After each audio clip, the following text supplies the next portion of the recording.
Your voice, your opinion, your community. Fact TV, free speech, protected.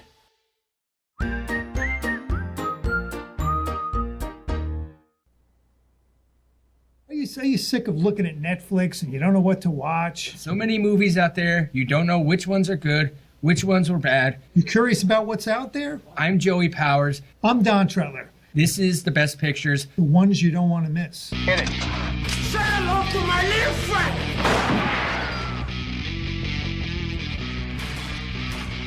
Frankly, my dear, I don't give a damn. Winners go home and prom queen. English, motherfucker, do you speak it? Everyone in this room is now dumber for having listened to it. I don't deserve this. Deserves got nothing to do with it.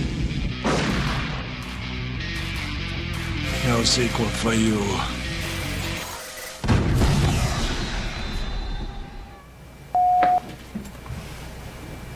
All right, welcome to Best Pictures. I'm Don Trettler. I'm one of your hosts, and I've got Alex Stradling, who's going to be sitting in with me as a guest co-host here. I'm filling Joey's ghost right now. His empty vessel, his empty seat. So. Joey's busy, so he's kind of taking a hiatus right now, but I expect he'll return at some point once he's able to get his priorities straight. I know, yes. Earning a living, paying your bills. I don't think that should be a priority. I think coming in and doing a public access show should be his number one priority. And I will have to have a conversation with him and say, Joey, got to get your priorities straight. I mean, doing Best Pictures, I think, is number one. The people are clamoring for him. Yes, they're clamoring for him. So there we go. Well, this week we're going to talk about Indiana Jones and the Dial of Destiny, which opened this past weekend. I think you said that it made $60 million. I thought it was Indiana Jones and the Dial of Dysentery. It's this movie did not do as well as was expected. This was supposed to be one of the big summer blockbusters, and I guess it's not making the money back that they thought it was going to. No, I mean estimates are that they spent about $350 million on the film. I don't know if that includes the marketing aspect of that, but that doesn't include marketing. It's about $350 million. I don't know how they could spend that much money, but when you have to do a lot of reshoots and you change your mind, I'm sure that budget will stack up. They're on track to lose money, and obviously Disney owns Lucasfilms, and they've had a string of failures, but Lucasfilm in general is just most of their stuff that they put out, all the IPs, the Star Wars IPs, that the shows and stuff like that haven't been very successful. It's just been a really, they haven't been very successful at capturing the magic or basically, putting out like decent, content that really gets people to talk. Maybe The Mandalorian is the only thing, and then this is just another example of that, is Indiana Jones and the Dial of Dysentery, or Old Man with a Walker, or, I don't know, whatever you want to call it. Right. Well, don't get me wrong, I love Harrison Ford as a 40-year-old, and maybe even a 50-year-old Indiana Jones, but as an 80-year-old, he's 80 years old, man. He just doesn't look like, Yeah, Indiana it's a tricky Jones. choice. Yeah. And why do you think they made the choice? Why do you think they decided they wanted to do one more movie with Indiana Jones? He's Indiana Jones. He's the draw of the film. You can't title the film Indiana Jones and then have him not be in the film. You'd have to kind of. Well, you could. They could do a prequel. Unless you do the film that they were trying to do, which was setting up the Phoebe Phoebe Bridge. I don't know her middle name is, but setting her up as the next Indiana Jones, which they didn't really successfully do, because if this movie's a flop, then and loses money, she's not going to be in it. But so I didn't realize that. People don't have no idea what we're talking about right now if they haven't seen this. But did you have anything else that you were going to say about the film? Well, I was going to compare it. I'm going to give them a little bit of the trailer. Do we have the trailer that we could? Let's show the trailer of the Dial of Dysentery if you haven't seen it yet. I thought it was an exciting trailer, and I thought it would kind of made. I don't want to say it made me, but I thought it would make people really want to see this film. Yeah, no, absolutely. There's a little bit of irony in the trailer, but we'll get to that when it's over.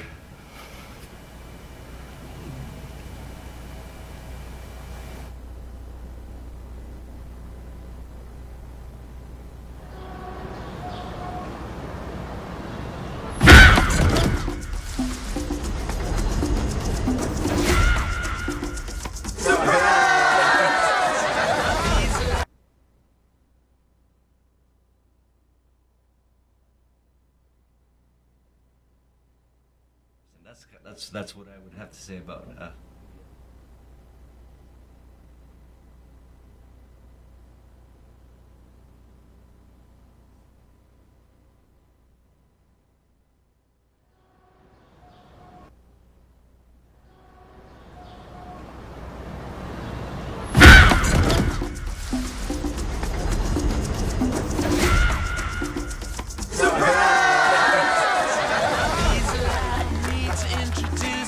I'm retiring. Well, in that case, what are we drinking? Same for the goddaughter. Dad told me you found something on a train during the war. A dial that could change the course of history. Why are you chasing the thing that drove your father crazy? Don't move. We need to get out of here. Stop! Sorry. Helena! Dr. Jones, get him.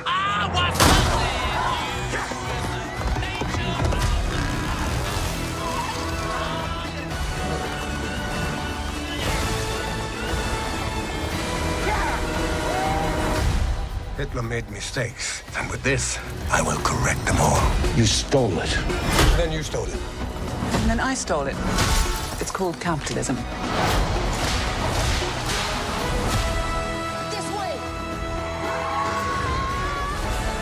Fasten your seatbelt. There might be some turbulence. You've taken your chances, made your mistakes. And now a final triumph. Give him hell, Indiana Jones! A few times in my life, I've seen things. I've been tortured with voodoo. Been shot 9 times, including once by your father. Sorry! But I've been looking for this all my life.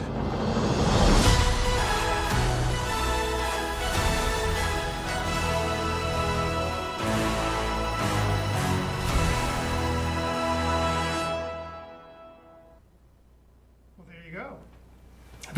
It makes it look like it's going to be a really exciting movie. In the Indiana Jones tradition. So I thought that would, and they also were using this trailer for quite a while. yeah. It was in the movie theaters for, several months. That and Mission Impossible. Mission Impossible has been heavily promoted in the movie trailers and stuff as well. Maybe they should have had the trailer editor edit the film, because I just saw the trailer, and that's you have the classic John Williams score in the Indiana Jones theme song, which I don't think they used effectively, in this film. I mean, because the action sequences just didn't have the suspense or. They weren't crisp. They weren't crisp. They didn't have the suspense or the musicality, or in terms of the direction and the camera movements and the scenarios in terms of the characters get into. They were just the opening sequence on the train is the classic example. It's another train fight sequence. Like, how many times do we have to watch a train fight scene that happens on top of the trains? I mean, and with them going underneath tunnels. I mean, it's just sort of like unoriginal, uninspiring stuff. Exactly. I feel the same way about that. Yeah. It's it's pretty trite. Yeah. I thought, as far as that scene went, they did have this scene where the anti-aircraft gun went haywire and started shooting all the Nazis, and I thought that was kind of cool. Yeah, that was kind of cool, but again, it was night. It was obviously a CGI train. It just didn't feel real at all. It just there was no sense of there's no sense of peril or realism. When you film things in camera and you don't use the CGI, it's really hard to and you so you know this is what happens with the CGI scenes is that now that you're able to use CGI, now you can up the ante to a level that now it just becomes farcical. Like, you know, have a train that looks like it's moving at 100 miles an hour, you know, versus if they were actually filming a fight scene on a train, it would be moving at a slower pace. But we know that it's real. We know that, you know, that, yeah, it may not be the two actors or the two actors are on there, but we know this is an actual train and there's two human beings on top of the train doing these daring stunts, and so then that increases the tension of it. But you know, it's also the writing of the action sequences. I mean, like good action sequences, just like in Indiana Jones, a story. The character is the story is told through the action, so you don't have to, I mean, what happens a lot of times is action sequences just get tagged on, and they don't have any motivation in terms of telling the story and developing the character. I mean, great action sequences reveal things about the character to the audience, or the character learns something about himself through the actions. You don't have to have dialogue, or there's a built-in tension. You know, with drama, your action is dialogue. You know, what are people going to say to each other? It's not what they're saying that matters. It's why they're saying it and what they're trying to gain out of the scene. And it's the same. So all movies are action movies.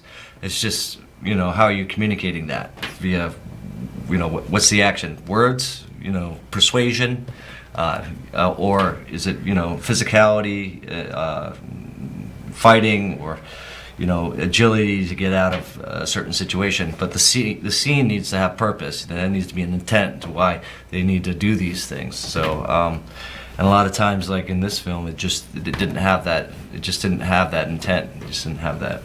That immediacy to it. The immediacy, you know. I mean, in the original one, the reason why that's so popular in the opening action sequences is you're revealing who Indiana Jones is as a character, and with very limited dialogue, through action, you know, and that's why it's such a classic scene. You know, we're out in the jungle, you know, he's revealed in silhouette. He throws his whip. Now he's got to go get this idol that's in this Mayan temple. He goes, he finds the idol, and they, you know, back in the 80s, or, you know, Spielberg's pacing is just right on par. It's not like the same sort of really fast cut pacing.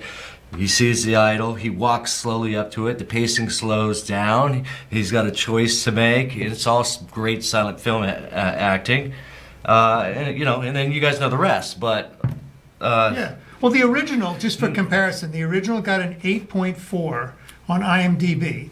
The follow-up, Temple of Doom, got 7.5, which is still pretty good. Last Crusade got 8.2, which sounds like people really enjoyed it. And the last one, Kingdom of the Skull, which I didn't write down what year that came out, but it probably was, what, would you say 10 years?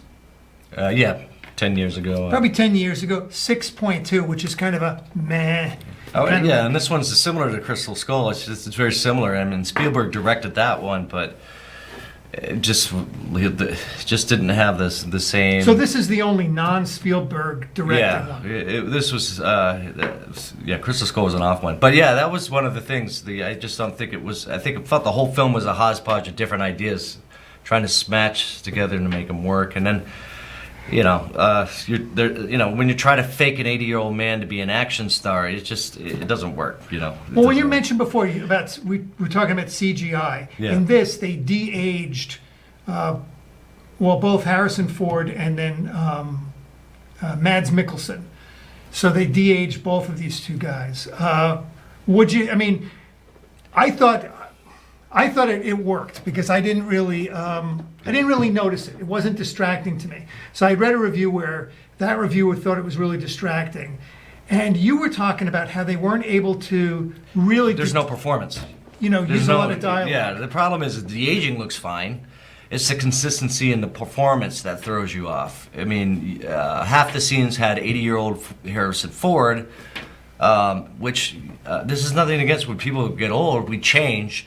and we have different different ways we walk in posture, and they're trying to fake that as a 40-year-old Harrison Ford or a 30-year-old Harrison Ford, which he had a different posture, a different poise. I mean, the iconic, what makes Indiana Jones so iconic is because of Harrison Ford and his physicality as a performer, his poise as an actor, the way was able to hold the whip, and just the way he looked at that triumphant, type of poise that he has when he's doing the action sequence, which isn't there when he's 80 years old. And then the other half of the scenes where they de-aged him, it's a stunt double who doesn't have the same type of, we all walk different.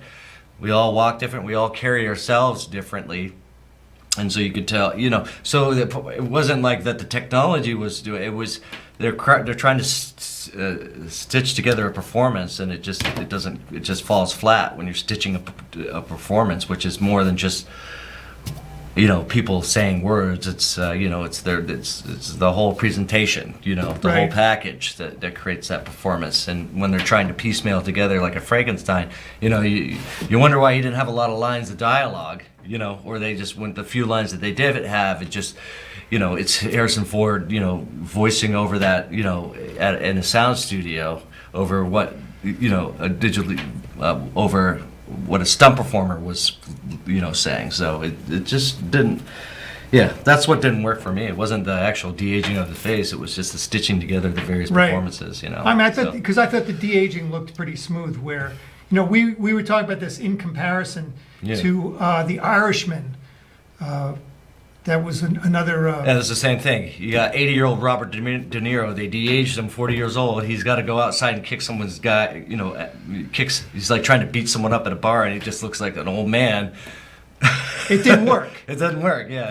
And I wasn't really looking for that. So it's the physicality. It's the body. It's who they are at that time. They're not. Their poise is that of not a 50-year-old man. It's that of an 80-year-old man, and you can't hide that unless you use a stunt double. But again, they're a different person, and they carry themselves. These subtleties we know. We see them right off. That's what. And that's what makes Indiana Jones, or what makes those great performances. It's the actor and how they embody the role. it's true, and it's kind of a tricky, thing to try to pull off to begin with. Is that we're going to have a new Indiana Jones movie. He's 80 years old. So 10 years ago he was 70. I didn't see The Kingdom of the Crystal Skull. So I don't know. To be honest with you, I really wasn't all that interested in it. My thought about it was, 70-year-old Harrison Ford, how's he going to pull this off? And this one he was 80. Basically, I went to see it so I could talk about it on the show today. I probably would not have gone to see this movie. And they just missed it. The biggest thing for me too is this movie was designed to set up maybe a female Indiana Jones, Phoebe's character. I forget her name. What was her character's name? Waller-Bridge? What was her actual character's name in the Oh, film? geez, I just saw and last that's night. one I of the should know. problems with the film. If they were trying to set up her as carrying the baton, I can't remember her name. And she had a nickname. She too. should have had a good nickname where you could not. Well, yeah. So And we don't remember it. We don't remember what remember the it. nickname was. And that's the problem. They set that up. She just came off as her character. I don't know who she is as a person or an actor, but the way the character was written was just very off-putting in the very beginning. They did that on purpose because her character arc was, her confidence and her hubris and stuff like that. She was going to be taken down, a peg, and we'd get to know her a little bit more. But it wasn't a big enough arc for that, and they didn't have enough time to build up a relationship where it seems believable that they would have that turn. I mean, if you remember in the original Indiana Jones, the relationships that were established. He was his goddaughter, but they had no relationship. You know what I mean? He had no relationship with her, only with her father. It would have made sense. The subtle change that they would have had is if he had just had a strong relationship with her when she was younger, and she remembers him, and they had a strong relationship, and then there was a falling out, maybe because of her father or whatever, and then they come back together. Then that would have made more sense. Because I was thinking about the original Indiana Jones, his relationship with the female lead in was already established. He had a relationship prior to that, and when they met together, we were just jumping into the middle of their relationship. So that, you know, that's. I think that with her character, they should have. If she was going to carry the baton, she should have started off the movie with an Indiana Jones moment, and then That would have been a good idea. and then just establish her, just like they did in the original. See, what they did was they created the character through an action sequences. You got to find out who this person was through that whole first action sequence in Indiana Jones. You know. And how he responds and reacts to situations, and then you were hooked. You were on for the ride. For the rest of the movie, and that's what they should have done with her. It's just come up with a really sort of innovating action sequence for her to really describe who this character is, and to do it justice, and then bring Indiana Jones later as kind of the. To help her on her quest. So. Well, why do you think they didn't bring in Spielberg for this one? Because do you think he was tired after the last one? He didn't want to do it. I don't think he wanted to do it. Well, I think he would have. You were talking about this before, that Spielberg's got that kind of style, that he's able to make it interesting. He's able to have the right pacing for these things to really make this interesting. This was not quite as interesting. This is to give an example, is that they had the big car chase through Marrakesh, or wherever that place was supposed to be.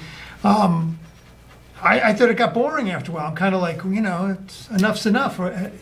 We've seen lots and lots of car chases and lots of movies. There's nothing special about this. Yeah, it's the only they thought, we're gonna make it special because it's too. What do they call those vehicles? What do they call them? I don't know. They're like golf carts. Little golf carts. So that's what we're gonna make it special, because they're racing around in golf carts. Yeah, it was just a classic car scene. That was the thing. Is you need to take these cliches these tropes, and add to them, or subvert them. These classic tropes, subvert them a little bit. I mean, it's just got to be something interesting about it. It just wasn't really well thought out. I mean, Spielberg has fallen into the same trap. With Crystal Skull, he directed that, and there was a lot of CG, and he kind of felt like he just kind of phoned it in. Nobody really.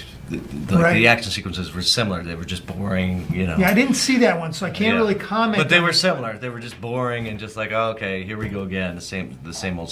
So. But I kind of feel that way about a lot of these movies that are franchises, is that how much can they keep that original excitement from the original movie going? A good example is Guardians of the Galaxy, right? So Guardians of the Galaxy, I thought they had a pretty decent, maybe one of my favorite of the Marvel movies. Yeah. It was moving along, newer type of characters that they didn't really have in some of the other Marvel films. A little more humor. The second one, they kind of picked it up. It was enjoyable. It was like, nice for a sequel. By the time they got to the third one, all right, we already kind of got the formula down here. Yeah, and it's always these big. It always has to be the end of the world type, or the end of the universe. So it's like, and it's always these big set pieces that. These really big action sequences. I mean, it's always going in the opposite of what's happening. I mean, like every action film just has to sort of take it up to these fantastical levels. So take it down to a smaller level. I mean, action sequences, the suspense has nothing to do with how big the scope is of the action taking place. It just has to do with how important is it for. You could have an action sequence where a guy just needs to make it up the stairs, okay? But what's in the way, and how important is it that he needs to get up the stairs? Just that type of stuff. So, I mean, just keeping the suspense, the Hitchcockian suspense in mind. Exactly. It's how you execute, some of these ideas. And, when you said it, I thought, you're spot on. It kind of felt like a collage. Yeah. Like we had this idea and this idea and this idea, and we're going to knit them together. For a story. Even the performances were collages of digital, and stuntmen, so it never really blended in together. I mean, that's what Harrison Ford has some great moments, some classic indie moments, but, you could tell that some of it was stunt doubles, and then, I mean, they've had them in other films, but in the way it was edited, some of his close-ups or some of the reactions that they had, it just felt a little off. There wasn't that sort of magic, but I felt like they actually missed an opportunity. You know, I'm not gonna. Well, there's nothing to spoil here. They should have had. I feel like the film, because it ends only the last few minutes of the film takes place in Rome, or not Rome. What was it? The Battle of Syracuse or something like that. Right, Syracuse. And that was kind of cool, but they were flying around in planes, what the film should have been was, if you know a little bit about writing a script, is the inciting incident happens, and after the first act, they should have traveled back in time and been in Rome, and the whole rest of the movie is them trying to figure out how to get back home. And then Indy could say, no, I want to stay here. I got nothing left. Right? But that would have been a very interesting movie, you know, because you have two archaeologists, Indiana Jones, you have she's an archaeologist. If she wasn't like, they rewrote her character a little bit differently. They're experiencing history, but they also have to not, you know, they have to be careful, and they have to find their way back home, and they have Nazis chasing them, and, you know, they could have done some really cool action sequences, you know, Right. They're tied up in this battle. They're tied up in the Battle of Syracuse and have to find a way to get out. You know, that would have been interesting. Or they have to find a relic. So they have to find a relic in that time. You know, so they have to find some sort of ancient Neolithic relic that's going to get them. You know? Right. And they have to use the technology in that time to find that relic. That would have been a really interesting movie. Well, I guess That would I have been a missed. super interesting movie. I think I missed something because what I didn't realize is that this was going to be the passing of the baton. So even in that, if you take this movie as that, I don't think they did a great job No, with that. they did a because horrible job. I'm not excited about seeing this woman. Yeah, you don't even know her name. No, I can't remember. Yeah, let's go. So, I can't remember what they called this, or even her nickname. She had some kind of animal nickname, like the Wallaby or something like Yeah, that. yeah. So she's going to be like Wallaby Jones. Or yeah. something like that. Yeah. So yeah, come see Wallaby Jones. You know. I don't know. So it just, I went with my niece, who happened to be my goddaughter. She really liked it. So I asked her on a scale of 1 to 4, what did she think? She gave it 3.5 stars. I probably would give it 2.5. I mean, it was kind of like, it's all right, you know, but it's not really exciting. It's nothing I would run out to see for myself, you know? Yeah, I'm sure people that haven't seen the older films, or, you know, younger people, you know, enjoy the film. I mean, the film, I wouldn't say it wasn't enjoyable. It was just, if you've seen the originals and you just see a lot of movies, a lot of the stuff just, it wasn't like, you know, there. And I did ask my kid, because he did watch the first one and then he watched this one. He liked Dial of Destiny, but I'm like, okay, well, which one did you like better? And it didn't really take him long to think about it. He liked the first one. He liked that one better. Right. So, I mean, you know, so people that maybe aren't into Indiana Jones will get some value out of it. But it was just kind of like, it's just a muddled, it's just another, you know, whatever. People at the movie theater clapped at the end, which really surprised me. I think we went to go see the same show. What was it?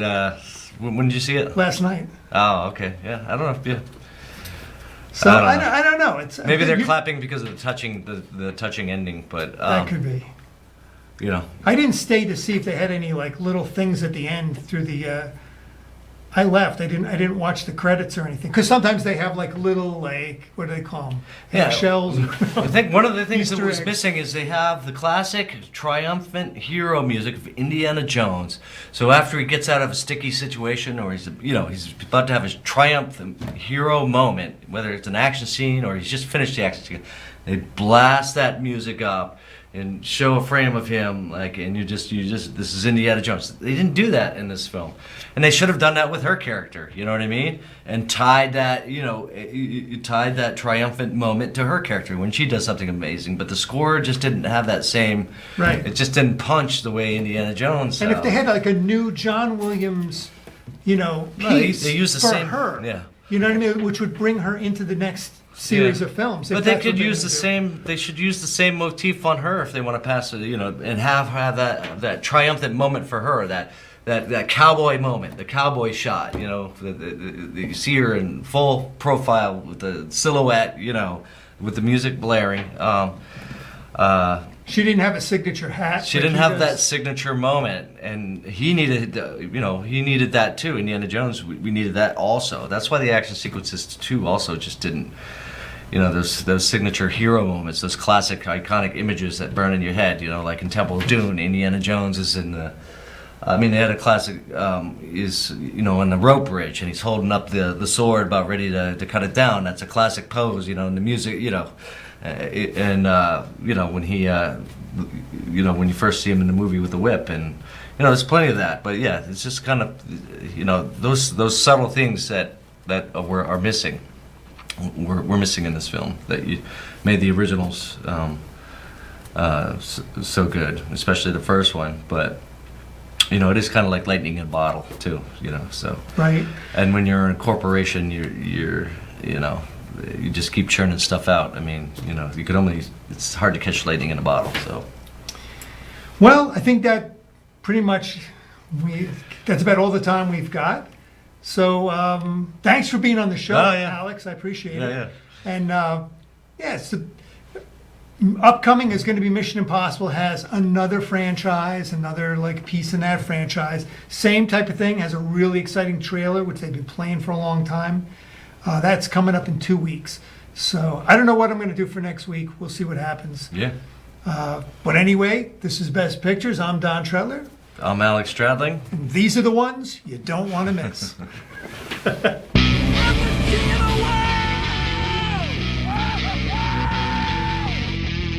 Gentlemen, you can't fight in here. This is the war room. Here's Johnny. Go ahead. Make my day. Life moves pretty fast. You don't stop and look around once in a while, you could miss it.